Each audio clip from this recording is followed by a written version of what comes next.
Hey guys, and welcome back to a brand new video. In today's Sekiro Shadows Die Twice video guide, we're going to be continuing with a detailed walkthrough. Now, it has been a few days since we updated this walkthrough, but we did finish the 100% walkthrough. If you're interested in that, we basically run around the level without any enemies picking up all the items possible. Anyway, today, this episode will probably be quite a short one. We are going to be doing the Ashina Reservoir. If you remember correctly, we did unlock the idol last episode from Ashina Castle. Quite easy to find. And yeah, Ashina Reservoir is actually the tutorial area.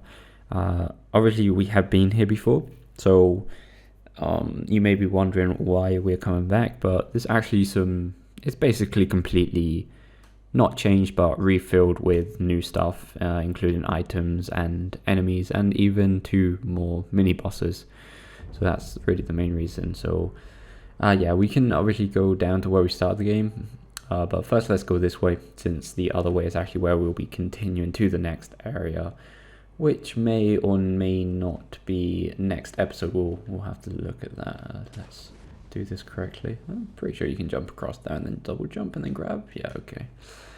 Obviously, if you did happen to miss an item in the actual tutorial, you should be able to pick most of them, if not all of them, up right now when you return now. So don't worry if you did. Obviously, the items at the start are very basic items. You will be coming back here one more time right next to the end of the game, and I think there's like 1 or 2 new items. I believe 2 to be exact. Let's get our axe ready for this guy. As we know, watch out to your left here. There's going to be another guy. Oh, alright, it didn't break in twice. I think like to get it to break in 1. There goes the battery. Hopefully it should last. To get his hat to break in 1, he must actually be doing the shielding animation. If it's not doing it, then it won't. What's that? Oh right, we actually killed him. That's kind of weird. I didn't actually think we killed him. Okay, there's 1 more item down here. So we pick all we've done so far is pick 2 items up from over there, and there's going to be another item down here.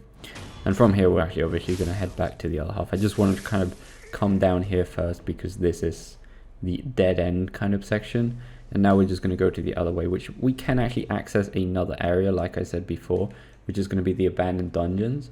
We have discovered the other entrance, or the main entrance. There's more of an alternative entrance if you want to go directly to the depth without fighting a specific that didn't go too well.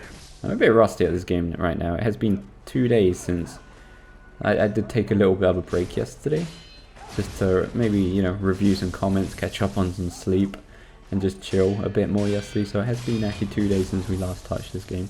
I'm maybe feeling a bit rusty. Hopefully it won't affect us too much. But yeah, if you do go into the abandoned dungeons this way, it will actually allow you to skip. It will allow you to skip the Shaman Warrior, Shishimen Warrior mini boss to get to the depth. Because if you do go in the main way and you want to get to the depth, you will have to kill the Shishimen Warrior. But really, the main way is more if you want to go straight to the Senpo Temple. I guess we shouldn't. I don't know. We should probably stop talking about we should stop talking about the abandoned dungeons and start talking about this. So there's 2 giants here. Maybe, like, I don't know. You can probably get away with most of this doing it stealthy, but I think I don't know. I've never done it. I've never really tried, but I think it's almost, or not impossible, but very difficult to do all of this without them noticing you, because there's just so many enemies and giants and stuff. So I mean, you could. I think you. Oh god, you can back off and kill at least one of the giants, because these giants are kind of really dumb, where you can kind of just lose focus from them completely. I don't want to pick any items up just so you don't get, like, so you know exactly where the items are. I'm not sure if it's really worth trying to lose aggro on these guys. Oh right, this actually didn't really work out well. I mean, even if we don't die against these giants, we've still got 2 mini bosses left, so I'm not sure how well that's going to go down. That was 2 nice parries, 3 nice parries. They're both doing the charge up? I don't know. Well, you know. This guy should be about had it, come on. Oh, that's just greedy. That was the good old Dark Souls greed coming in again. We should have probably just like tried to lose their aggro and try and get a death blow on them, because we're kind of losing a lot of everything really. Apart from health, we're losing a lot of items. But they are all dead now anyway. Like I said, we do have a mini boss left. Do we have pellets? Yes, okay, good. Let's go and take out the mini boss before taking any items from the area. We will obviously just pick all the items up now at once. That wasn't really smooth sailing, I'd say. That was quite rough. We do have 1 healing gourd, and we are going to get a death blow on this mini boss, so we'll only have to take out 1 of his health bars.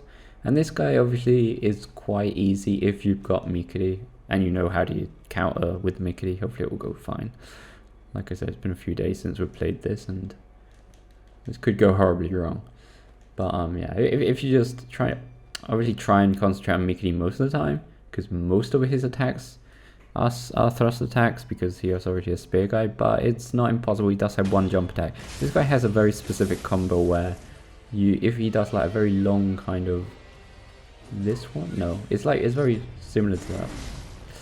I always screw the Mikiri up with that one. I never figure it out. There's the one. Now he does a Mikiri counter, and then he does 1 more slash where it'll completely knock him out for a while. And that is like by far the best one. Wait, that's the jumped one. That's the one I was talking about before. He can screw you over. Oh, wait, mate, wait, Jesus Christ, we only just got up. There, here it comes again, Mikiri, and then 1 more parry. Oh no, he actually backed off. It's the same attack, but he can back off, apparently. Here it comes again. Nope. He can back off like at any part of the combo. I'm not sure if he can do it now. Okay, no. It has to be that one specific combo. Here it comes again. Mikiri. And 1 more. No, he backed off again. He knows what he knows that we know.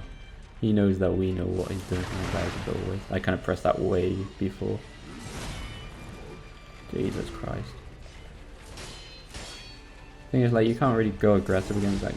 That attack gets me all the time. Like, I try and, like, I guess I pressed it too early. I swear to God, I never figured that attack out. And Mikiri's, like, so easy to do. Oh, that one also, that's a bit of a weird count. I guess he just did the last part of the count or something. Here it comes again, Mikiri. And 1 more. No. I'm about to go over the edge, though. Jesus Christ, mate, calm down. I kind of just want to be very patient with this battle. Is he going to do it? Nope. Don't get too aggressive with him. No, that's a jump attack. Gets me every single time, the jump attack. And this is the one I don't know how to get, so I'm just going to parry it this time. Because I don't actually even trust myself anymore, though. There we go. Just about. That was, like, very close. That was very close. I was lucky to get away with that one, in all fairness. That was horrible. That was absolutely horrible. But somehow we're going without dying. Okay, so there's an item there. There's going to be an item behind the roof here. I mean, that this part of the guide hopefully will be useful. The battle tactic we went for then probably isn't the best in the world, especially since we didn't do great. Okay, so you've got a remnant here and upstairs. Maybe if you picked it up in the tutorial, I think it's the same one. Yeah, okay, so the item upstairs is the same one as in the tutorial, so you can pick that one up right at the start of the game. We don't have anything. I'm not like... I don't know. We should probably... Like, what I'm going to do is obviously not go into the mini-boss like this, because that would just be suicide, I'd say. We're going to pick all the items up, though. So there's 2 items there. There's going to be...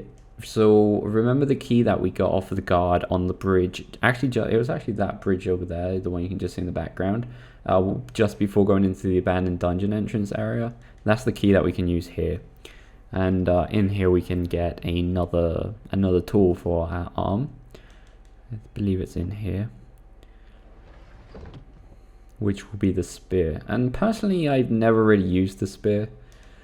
So I really can't say much. I know it kind of like pushes the enemies away, and it's pretty good on certain occasions, but it's definitely one of the, I think it's actually the only tool that I've never really used. So I can't really give much strats on that or anything really. I can't really recommend who to use it against. I can't really recommend anything. So what we're going to do is we are going to rest at the idol just to get our stuff back, because we will be fighting one more mini boss in a second. So we're going to run past these just to not take them out again, especially if it takes us the same amount of time as we just did, and the same amount of gourds, because we only just got away with killing that mini boss with one gourd left. So around here we're actually going to find this NPC. Now we'll be talking more about this NPC next episode, but basically you can greet him and he'll talk about like an anthem, or kind of like a melody that he's hearing. We'll talk about him a bit more next episode. I think it's kind of a bit pointless talking about him this episode, but next episode we should be talking a bit about him, I hope anyway. Right, so here's the other mini boss. If you come over here and jump forwards, you can get a death blow on him, so make sure you do that. Very useful. Definitely a great head start. This is like one of those kick type enemies, or shadow warriors I guess you could call them, and they're quite predictable once you know what they're doing. I pretty much have muscle memory against these guys at this point. I think it doesn't matter how rusty I am. Muscle memory just takes over in some of these things. Except that, Jesus Christ. When he does just remember when he does the real long combo, get ready to do a Mikiri at the end, because that's the important one. Here it comes. After that one, do the circle Mikiri, and he's dead. These guys are actually, we probably could have even got away with that without even going back, but I just wanted to, you know, make sure. And there's another very quick prayer bead there. So this is going to be the optional, or well, not optional, but the back entrance to the abandoned dungeons. And this entrance is actually good if you want to go directly to the depth without fighting the Shichimen warrior, because the Shichimen warrior is actually going to be just down here. There he is. So basically, obviously this joins up, if you go over there, it joins up with the other half of the abandoned dungeons, which should be next episode. We should be checking out abandoned dungeons next episode. A nice coin purse there. And this would be the final idol here in this area, in the abandoned dungeons. And this NPC that we just talked to is actually moved down, and he'll keep moving down here, but we may do something a bit different with him next episode that we'll be talking about for another NPC. I'm not 100% sure which NPC side quest to follow on this guide. I would try and follow the more complicated ones and just kind of go over like the other options or the other ones, because for instance this guy, we could either take him to help another NPC side quest, what we'll be doing next episode, or we can keep following him all the way down to the bottom of this path, and that's it. Like that is his main side quest, is just following him all the way down to over in of the water, which is where the melody's coming from, and then just do a bit of dialogue and that's it. But I think we'll actually probably sacrifice this guy. I'm not 100% sure yet. I'll think about it before next episode, but I know this was a bit of a short one, guys, but yeah, that is the reservoir area. So yeah, guys, hopefully this was helpful. If it was, please go like and subscribe, and we'll see you next time. If this guide was helpful, please consider joining as a member by using the join button or using the link in the description. This will support the channel, allowing me to get even more games, to do even more video guides. Thanks for the support. Take care, guys.